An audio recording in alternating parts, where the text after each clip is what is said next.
조선 후기의 시대상을 살펴볼 수 있는 한 선비의 일기가 발견돼서 또 화제가 되고 있습니다. 그래서 오늘 이 시간에는 전북대학교 사학과에 또 출강하고 있는 지역사 연구자인 김철배님과 함께 이와 관련해서 또 이야기 나눠보겠습니다. 안녕하세요. 예, 반갑습니다. 안녕하세요. 예. 한 선비의 일기인데 45년 동안의 기록이라면서요, 그 일기가? 예, 그렇습니다. 네. 이것은 부안군 주산면, 예.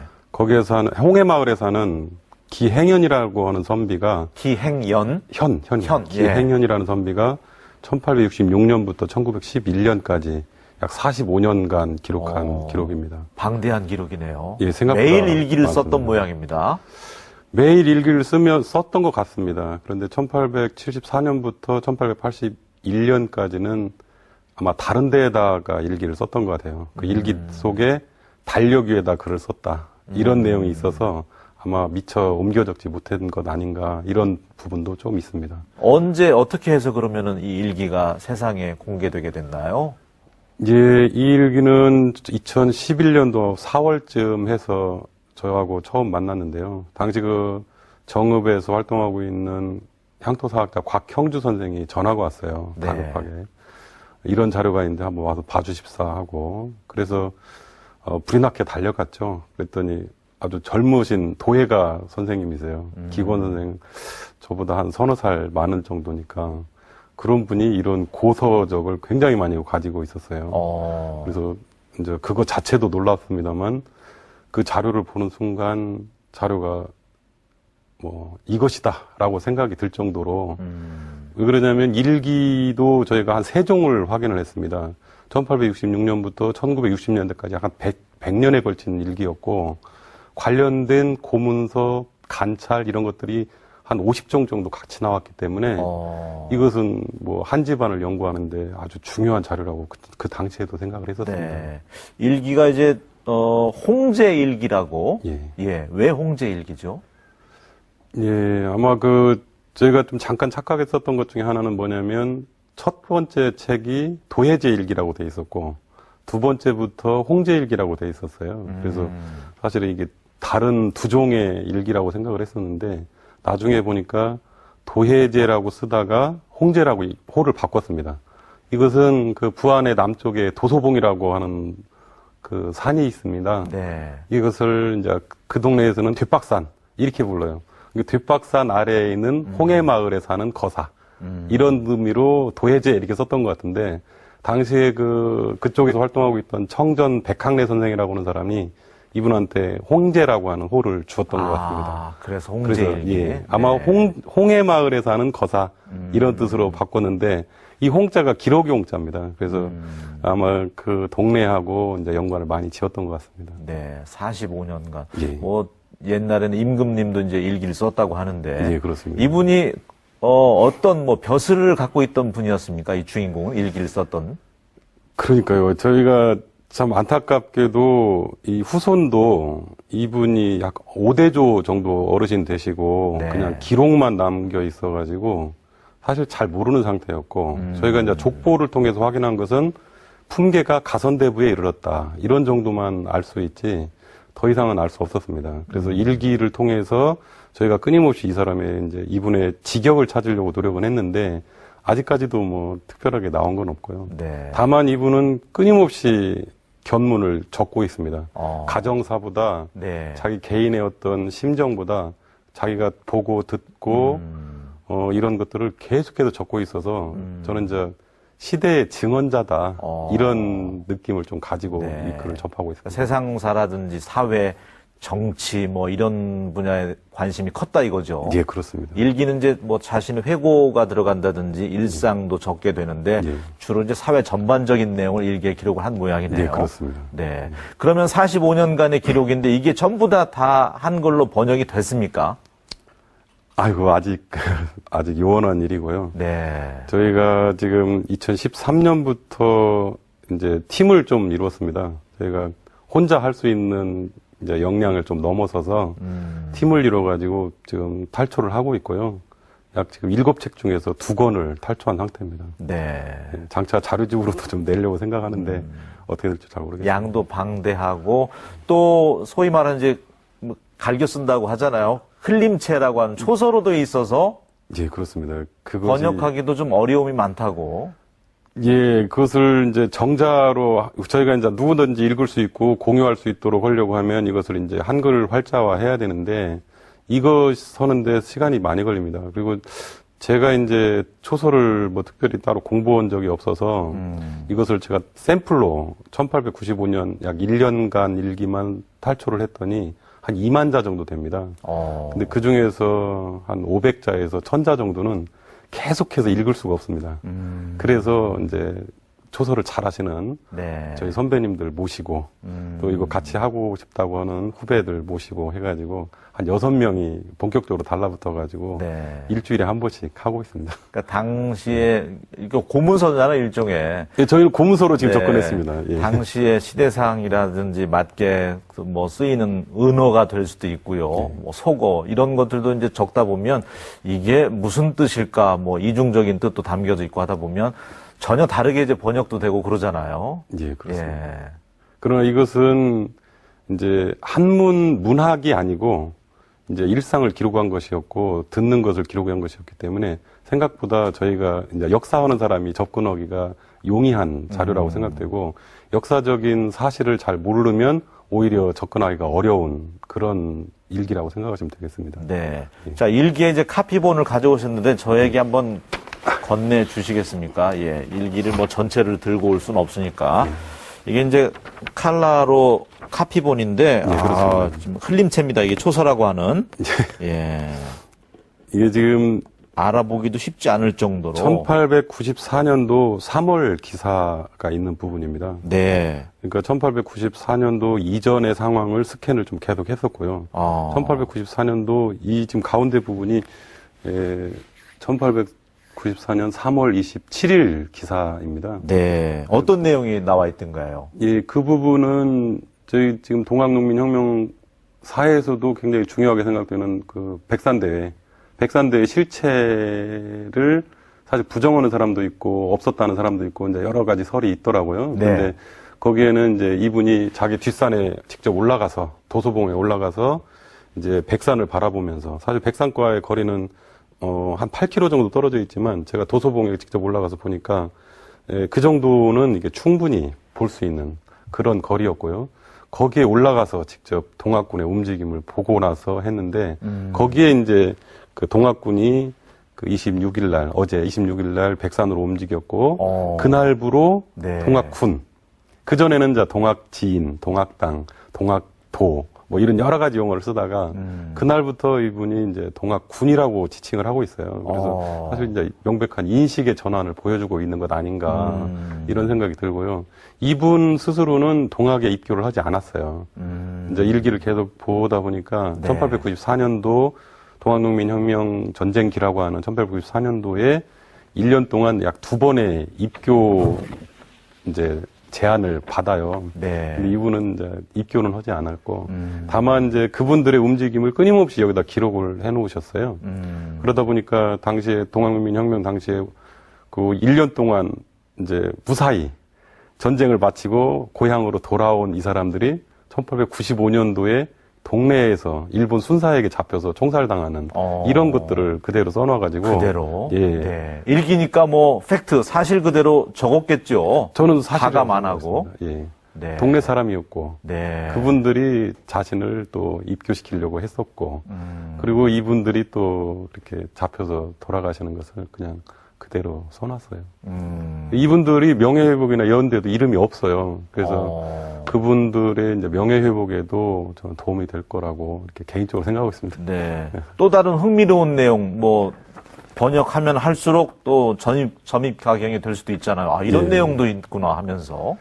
저는 이제 재미있는 것 중에 한 두세 가지 되는데, 네. 그 중에 이제 하나는 이분이 이제 1866년부터 1911년도까지 미고가의 변동을 계속 써놨습니다. 아, 쌀 가격. 예, 쌀 네. 가격. 이 쌀은 이제 조선시대에는 이제 자급자족 체제였으니까 별 문제가 없었을 거예요. 그런데 1866년에 이분이 일기를 쓰기 시작했을 때는 3월인데 12월부터 일기에 쌀값이 등장하기 시작합니다.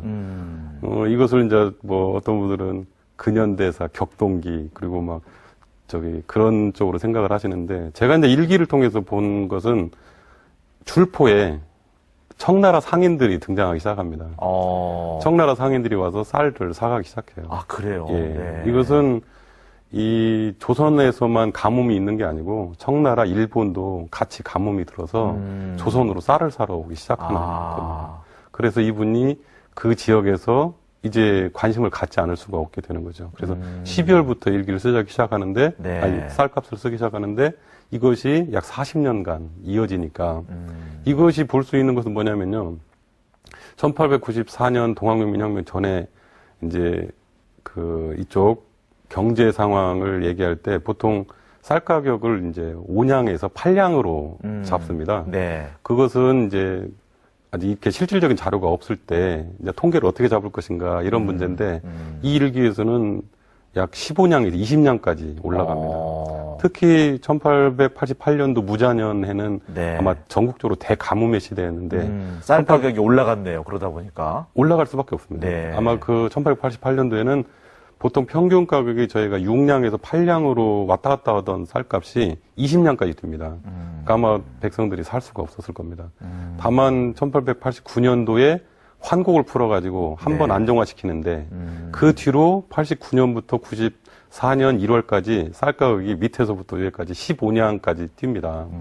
이것은 보통 이제 우리 역사책에서 공부할 때 춘궁기, 추궁기 이런 네, 얘기를 네. 하는데, 춘궁기에는 이제 왜 보릿고개라고 해가지고 쌀값이 올라갈 거라고 생각되지 않습니까? 네. 가을에는 추수를 하니까 쌀가격이 내려갈 건데, 네. 1889년부터 94년까지는 쌀가격이 내려가질 않습니다. 약 5년간 쌀가격이 계속 지속되면 아마 백성들은 살기 힘들었을 겁니다. 그리고 또 하나는 뭐냐면, 저희가 조병감만 맨날 얘기를 하는데, 네, 고보군수. 예. 예. 그렇습니다. 근데 지금도 부안 향교 앞에 가면 선정비가 쭉 있습니다. 거기에도 이제 이름을 거론하기 어떤가 싶은데, 이운필이라고 하는 현감 네. 그 선정비는 잘려져 있습니다. 워낙 묘하게 백성들에게 좀 잘려 힘들게 했었던 모양이네요.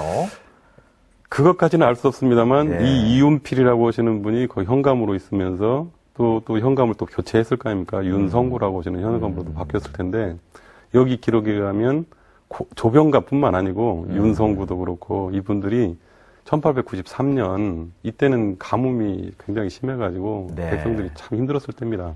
그런데도 불구하고 선정비를 세워야 된다고 네. 마을마다 돈을 부과를 합니다. 이것을 그대로 써놨습니다. 그렇군요. 저는 사실 거기 가서 그걸 확인을 했는데, 네. 그 비석이 잘라진 것을 보고 이야, 깜짝 놀랐습니다. 일기하고 정확하게 맞아 떨어지는 예, 거예요. 그렇습니다. 현장에 가서 제가 그걸 확인할 수 있었습니다. 예. 그러니까 그런 모습들이 어쩌면 이제 실질적으로 또 다시 하나 나온 것이 되고요. 예. 이것은 이제 부안의 상황입니다만, 네. 이분은 부안, 고부, 정읍을 이렇게 아울러서 계속 스캔을 하고 있었기 때문에 아마 지금처럼 행정구역으로 부안군, 정읍 이렇게 나누어서 이야기하기는 좀 쉽지 않겠다. 이런 생각을 좀 하고 있습니다. 당시의 쌀 가격이라든지 예. 시대상을 이렇게 엿볼 수 있는 내용들이 나오다 보니까 참 흥미롭네요. 예, 재밌습니다. 이게 이제 좀 번역하는 분들이 많이 좀 연구 인력들이 함께 해서 나머지 5권도 빨리 빛을 봤으면 좋겠는데 작업이 좀 더딘가요? 어떻습니까?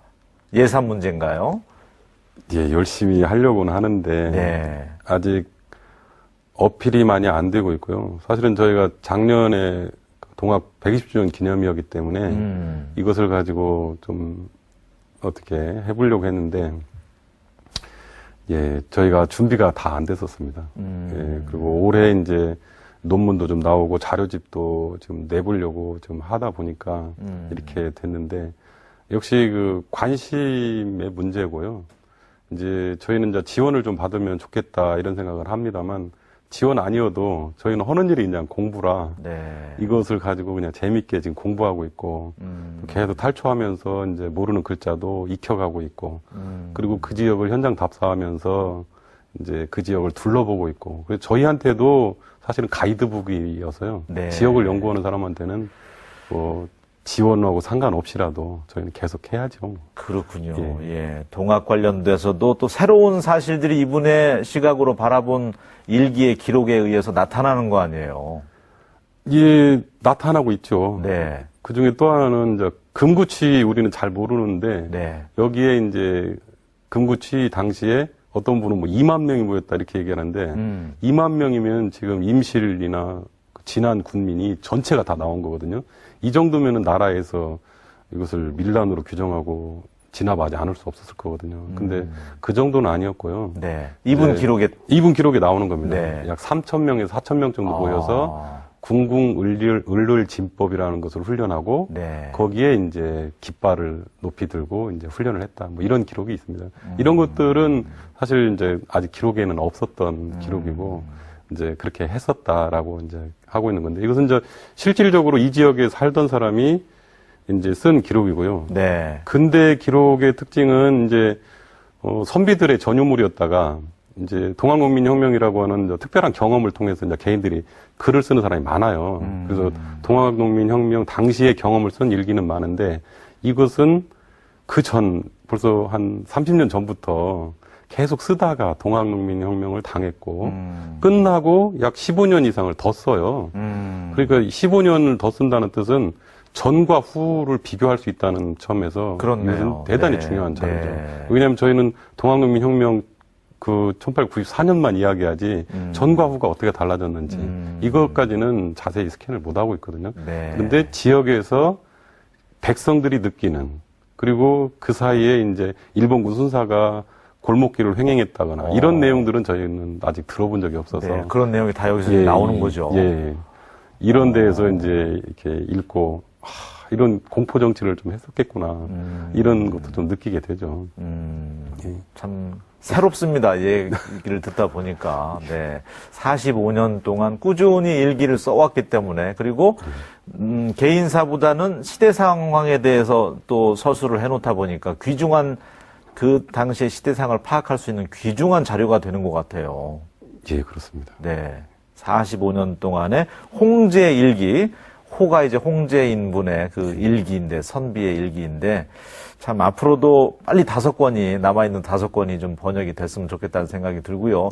우리나라의 고문서, 제대로 된 한류에서는 이런 것들이 다 번역이 돼야 되는데, 앞으로도 갈 길이 멀다고 들었습니다. 네. 예. 지금도 저희가 사실 여기 기곤 선생도 사실은 문학이 있는 집안의 이제 후손이기 때문에 그나마 네. 잘 보존되어 있는데요. 그렇지 않은 집안들도 저희가 많이 봅니다. 돌아다니다 보면은 뒤주에다가 걸어 놓는다거나 아니면은 이제 처마 끝에 이제 비닐봉지에다 넣어가지고 이렇게 옥수수 이렇게 다루매 놓지 이렇게 보관해 놓는 집안도 좀 보고 있고요. 네. 이것은 이제 집안에 후손된 며느리들이 이제 자식들은 사실은 선대 어르신들에 대한 기억이 술에 취해 있다거나 늘 좀 가만히 있다거나 이렇게 무능력하게 보는 후손들이 많았습니다. 저희가 돌아다녀 보면. 왜냐하면 자식들은 공부도 해야 되고 먹고 살아야 되고 이런 거다 보니까 아버지는 시골에서 볼 때마다 술 취해 계시고 이런 모습을 보면서 좀 오해하고 있는 부분들이 있었던 것 같아요. 그런데 이제 그 며느리들 같은 경우는 그런 분 아니다. 이렇게 얘기를 해도 아들들한테 이제 얘기가 안 되는 거죠. 그러다 보니까 며느리들은 이제 처마 끝에 뒤주에다가 이렇게 보관을 하고 있어요. 그래서 제가 가서 이제 그런 얘기를 좀 합니다. 왜냐하면 사실 그렇게 농사를 짓고 있는 선비들 중에는 일본 강점기대 아니면 대한민국으로 전환할 때 양옷이나 서양 것을 거부했던 선비들이 많습니다. 우리 것을 지키고자 노력했던 선비들입니다. 네. 이분들은 신식 교육을 받지 못하고 이제 지역에 있다 보니까 이제 시대에 좀 뒤처졌겠죠. 그래서 자기의 뜻을 실업하지 못할 때 술도 좀 먹고 농사를 지을 수밖에 없는 이런 사람들이었습니다만 그분들이 작업해 놓은 것이 저희가 지금 찾아서 이런 것을 할 수 있다는 것을 저희가 지금 보여주고 있는 거거든요. 그래서 그런 오해들이 이제 조금씩 이렇게 풀어져 갈 때 네. 너무 즐겁고요. 이제 그런 이제 자료들이 이제 저희들이 계속해서 빨리 이제 보존할 수 있는 방안을 좀 찾기를 바라고 있습니다. 결코 선조들의 어떤 무능함 이런 것들은 편견이네요. 예, 좀 그렇게 봐줬으면 좋겠습니다. 시대적 후손들이 볼 상황이 때. 예, 어쩔 수 없는 그런 부분도 있었는데 오해하는 경우 이런 것은 그럴 수밖에 빨리 없었던 시대적 상황이었다. 예. 이 책 외에도 또 재밌는 걸 또 구격을 해 놓으셨더라고요. 태조 영정 모사 도감의 괴. 예, 어떤 내용이죠? 예, 이것은 그 전주에 있는 전주 경기전에 있는 국보 317호 태조 어진을 모사했던 기록입니다. 네. 그러니까 작년에 전주시로부터 이제 후원을 좀 받아가지고 두 종을 같이 번역했습니다. 네, 태조 어진은 지금 1872년도에 서울에 있는 영의전에 있는 것을 전주로 이제 모사해서 봉안했다. 이렇게 알고 있는데요. 지금 네. 들고 계신 것은 예. 태조 영정 모사도가 무게라고 해가지고 이건 1688년도에 전주에 있는 것을 서울로 가져다가 모사했던 기록입니다. 그러니까 전주로서는 태조 어진이 이제 특화된다 생각하면 이런 그 문헌 자료까지 완전히 장악을 하고 있어야 된다 이렇게 생각을 했는데 작년에 이렇게 기회가 돼서 번역을 하게 되었습니다. 원래 제 전공이기도 합니다. 그래서. 아, 그렇군요. 예. 아까, 이야기 도중에도 이제 모임을 만들어서 지금 일기를 구격을 하고 있다고 했잖아요. 예, 예. 그 모임은 계속 유지가 되는 겁니까? 아, 그럼요. 지금 그 지역사료 연구회 이렇게 이름을 달아가지고 2013년도 7월에 공식 결성을 했고요. 80학번부터 2008학번까지. 그러니까 세대 차이가 좀 많습니다. 네. 그래도 이제 자료라고 하는 것을 보고 읽고 느끼고 하는 모임으로 가고 있어서 굉장히 뭐 분위기는 좋습니다. 네. 예. 그렇군요. 저도 사실 초등학교 때까지는 일기를 곧잘 썼는데 일기 안 쓴 지가 꽤 오래됐거든요. 예. 한 사람의 일기가 이렇게 소중한 또 시대 상황을 파악할 수 있는 귀한 자료가 될 수 있다는 걸 또 새삼 실감하게 되는데 어떻게 보면 애향의 시작이 자기가 태어난 고장에 대한 역사를 제대로 인식하는 게 또 애향의 시작이라는 생각이 듭니다. 예, 맞습니다. 네, 이렇게 연구하시는 분들이 꾸준히 맥을 이어갔으면 좋겠고요. 뭐 일각에서는 조선왕조실록도 다시 요즘 시대에 맞게 재해석이 번역이 돼야 된다는 주장도 있는데 앞으로도 이런 고문서들, 우리 지역의 역사를 알 수 있는 고문서들 발굴해서 번역하는데 꾸준히 활동해 주셨으면 좋겠습니다. 네. 오늘 함께해 주셔서 감사합니다. 예, 감사합니다. 예.